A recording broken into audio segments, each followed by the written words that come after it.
నడిచొచ్చే రాజకీయ గ్రంథాలయం,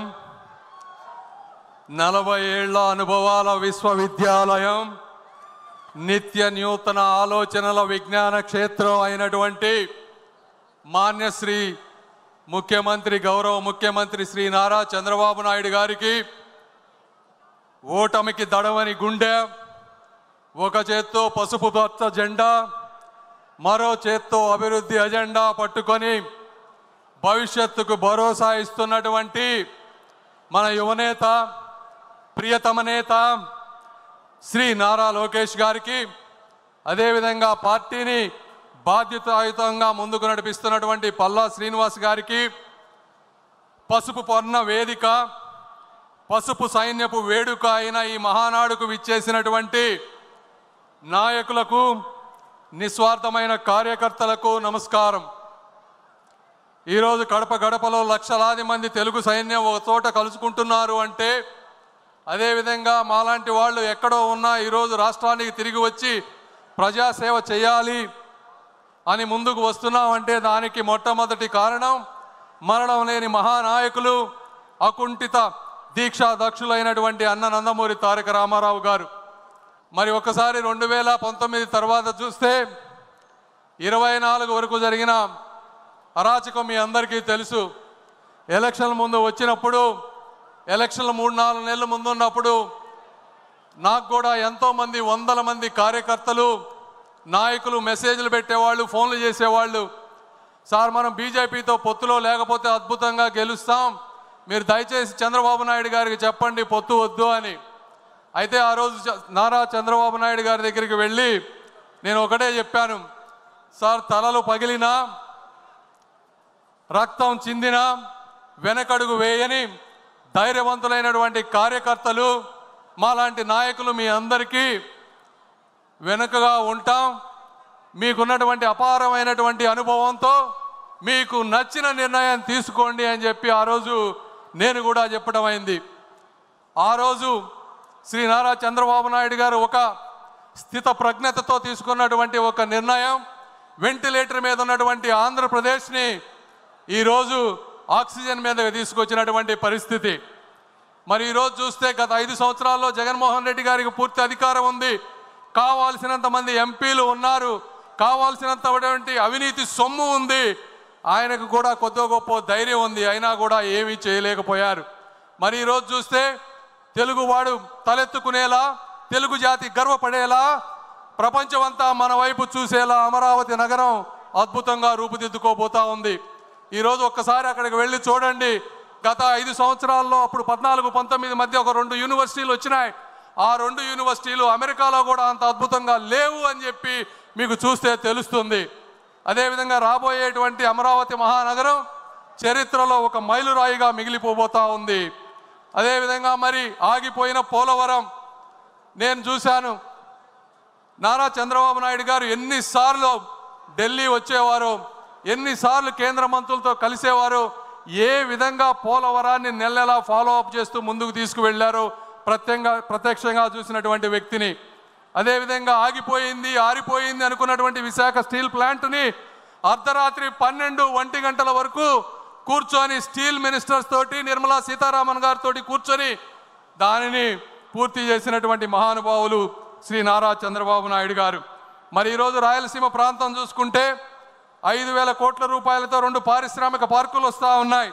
బీపీసీఎల్ ద్వారా 95,000 కోట్ల రూపాయల పెట్రోకెమికల్ కారిడార్ వస్తూ ఉంది. అదేవిధంగా రైల్వే ప్రాజెక్టులు చూసుకుంటే ఒక్క ఈ సంవత్సరమే 9,000 కోట్ల రూపాయలు రైల్వే డబుల్ లింక్కి, ట్రిపుల్ లింక్కి, అదేవిధంగా అద్భుతంగా తీర్చిదిద్దే రైల్వే స్టేషన్ల కోసం అన్ని ప్రాంతాల్లో ఆర్ఓబీలు, ఆర్యూబీలు, వందే భారత్ ట్రైన్లు ఇవన్నీ వస్తూ ఉన్నాయి.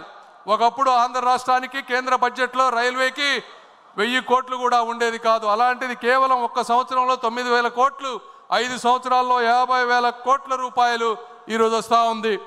అదేవిధంగా నేను ఎంతోమంది నాయకుల్ని చూశాను, కానీ ఒక వ్యక్తి యొక్క కార్యదీక్షత, నేను వారు ఇక్కడ ఉన్నారని వారు పొగటం గురించి నేను చెప్పడం లేదు. వ్యక్తిగతంగా నాకు ఎటువంటి స్వార్థం లేదు, దేవుడు అన్నీ ఇచ్చాడు. అయితే ఈ వాస్తవాలు కూడా ప్రజలకు తెలియాలని ఈరోజు చెప్తా ఉన్నాను. ప్రపంచంలో మన ఇండియాలో ఈరోజు మీరు తీసుకుంటే అత్యధిక వెడల్పు ఉన్నటువంటి రోడ్డు 14 లైన్లు ఉన్నటువంటి రోడ్డు, అది 160 ఫీట్లు ఉన్నటువంటి రోడ్డు. ఇలాంటి రోడ్డే అమరావతి ఔటర్ రింగ్ రోడ్డుకి కేంద్ర ప్రభుత్వం ప్రతిపాదించింది.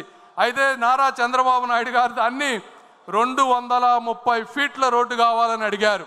ఆ రోజు గడ్కరీ గారు ఉండి ఇండియాలోనే ఇంత పెద్ద రోడ్డు లేదు, అమరావతిలో అక్కడ జనం లేరు, ఎందుకు మీకు అంత పెద్ద రోడ్డు అంటే నారా చంద్రబాబు నాయుడు గారు చెప్పినవి, సార్ నేను ఉంటానో ఉండనో తెలియదు, ఈరోజు మీరు హైదరాబాద్ చుట్టుపక్కల చూస్తే ఒకప్పుడు అక్కడ కూడా కార్లు వెళ్ళేవి కాదు, ఈరోజు అక్కడ ట్రాఫిక్ జామ్ అయిపోతుంది.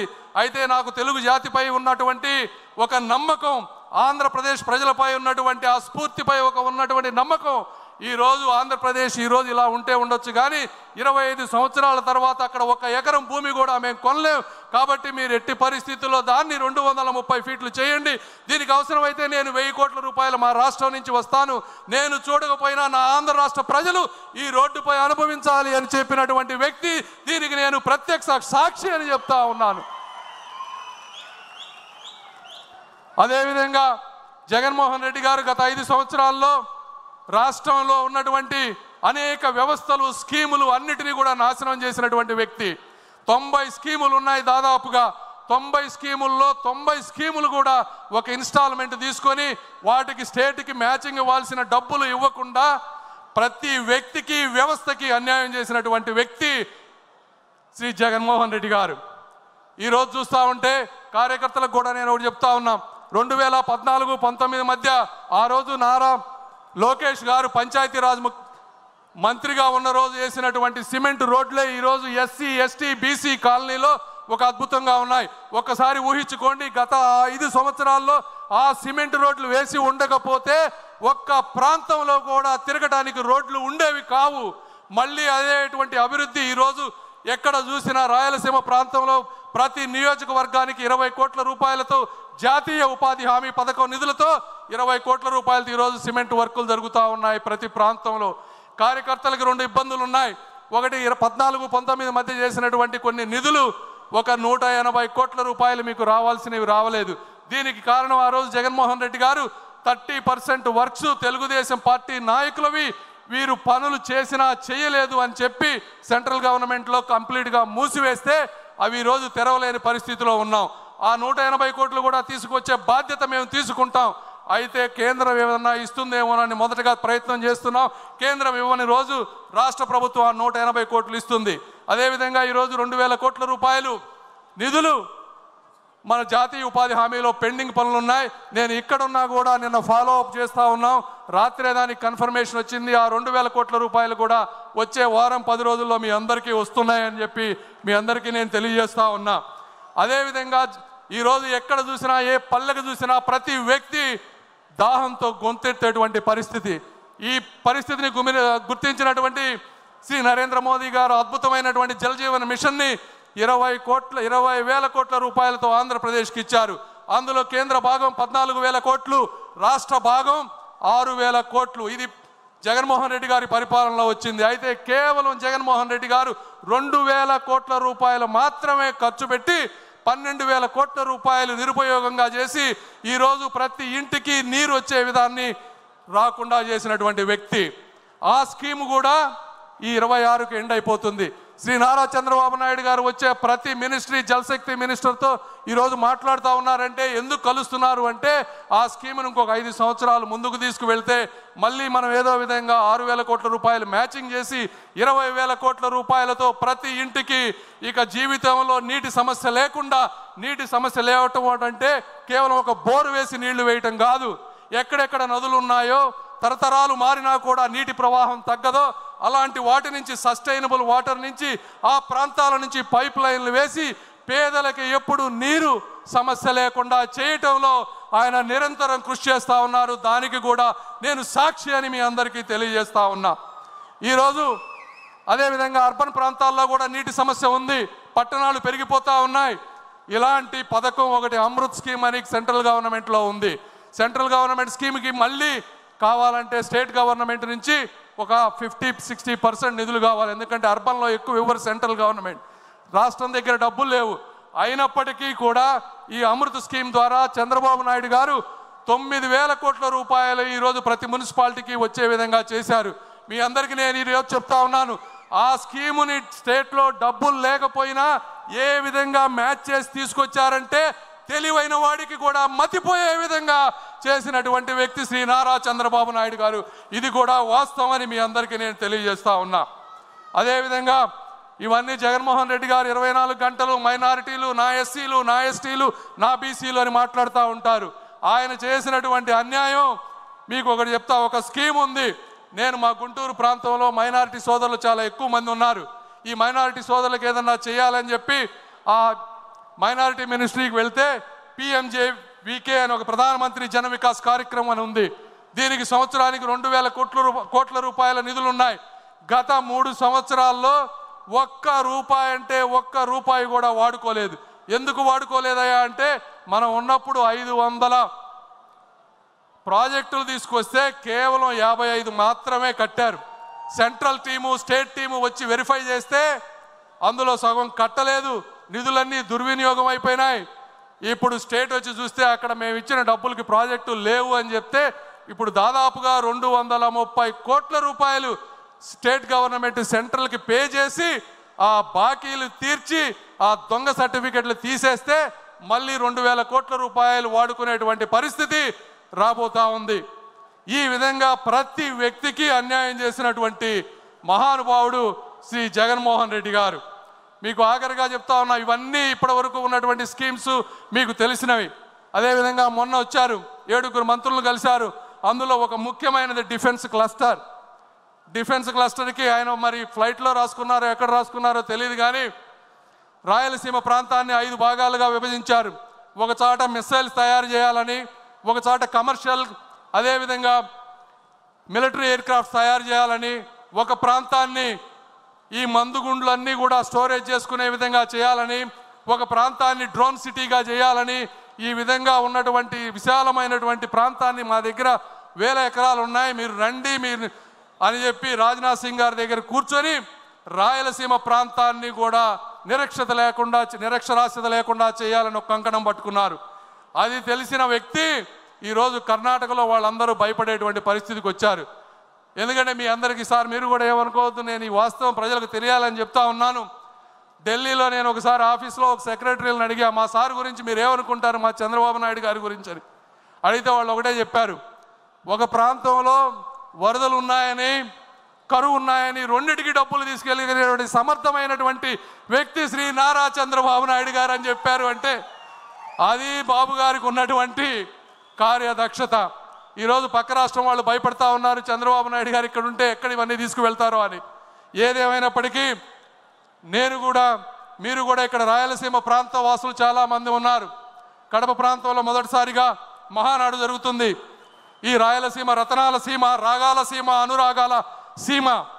ఈ ప్రాంతంలో ఉన్నటువంటి నిరుద్యోగులందరికీ కూడా ఉద్యోగాలు కల్పించేటువంటి శక్తి ఉన్నటువంటి యువనేత శ్రీ నారా లోకేష్ గారు. అదేవిధంగా మీరందరూ కూడా చాలా కోపంతో ఉండుండొచ్చు.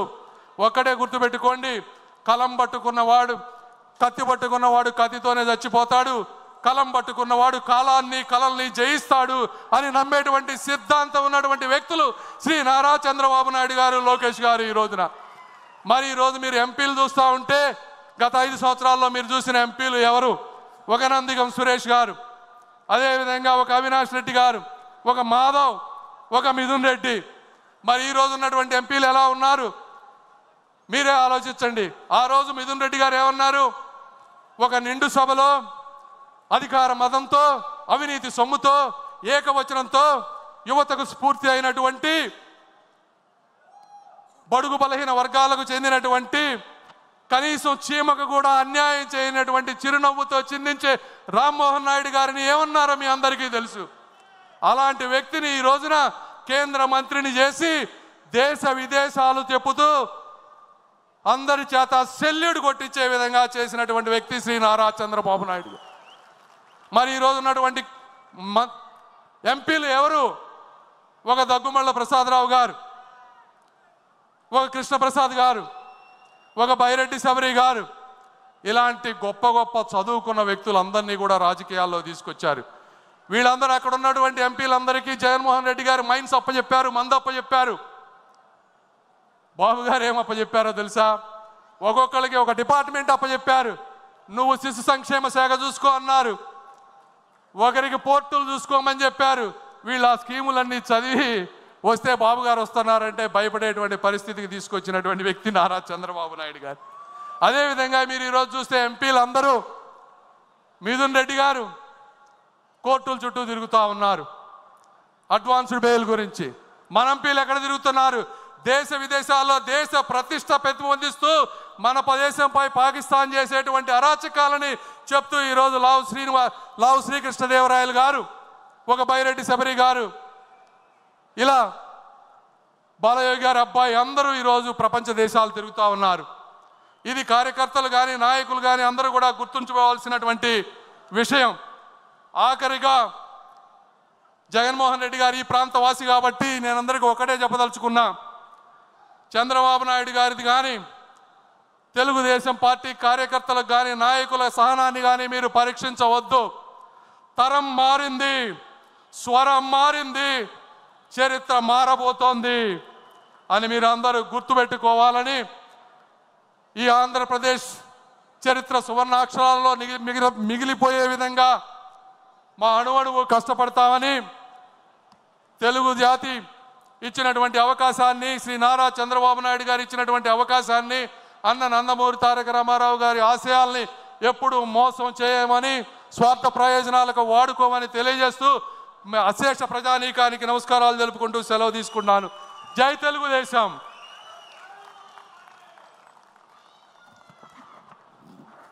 థ్యాంక్ యూ చంద్రశేఖర్ గారు, స్ఫూర్తివంతమైన సందేశాన్ని ఇచ్చినందుకు.